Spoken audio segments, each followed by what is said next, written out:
This Sunday, we will continue the thematic block that we've been in for several weeks that talks about Jesus as a healer.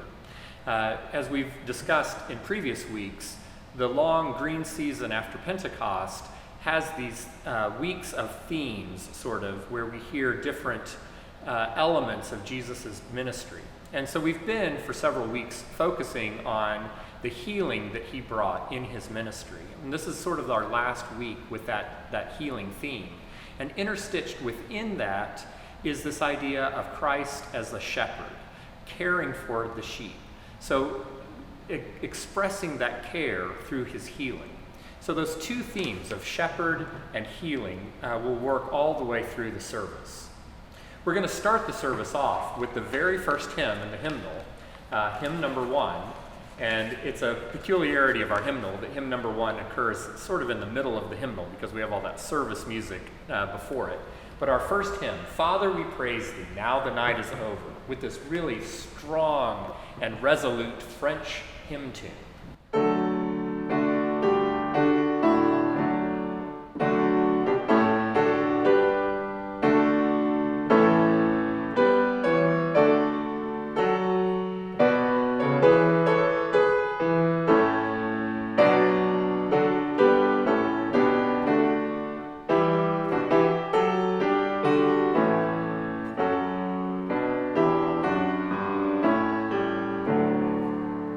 Sounds a little bit like an opera chorus from an opera by Offenbach or something.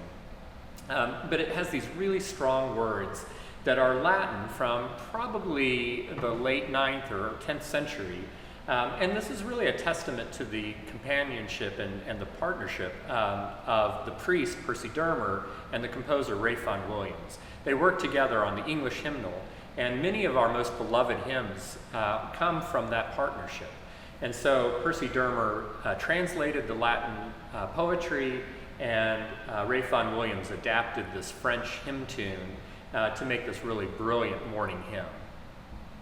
As we move forward into the readings, we will be singing My Shepherd Will Supply My Need with that beautiful early American hymn tune, Resignation. And at communion, reflecting on the healing passage from the gospel, we'll be singing Thine arm, O Lord, in days of old was strong to save. So we have a lot of pairings of those two themes that come back and forth throughout the time. Also at the communion, the choir will be singing the beloved anthem by John Rutter, Loving Shepherd of Thy Sheep, with that really beautiful melody that recurs throughout. So we have a lot of really gentle ways to experience Christ's presence and Christ's love for us as we worship this Sunday. And we hope that you will join us at our 8 o'clock service or our 10:30 service here downtown. And you can also view all of these on cable channels or on our YouTube channel. We look forward to worshiping with you this weekend.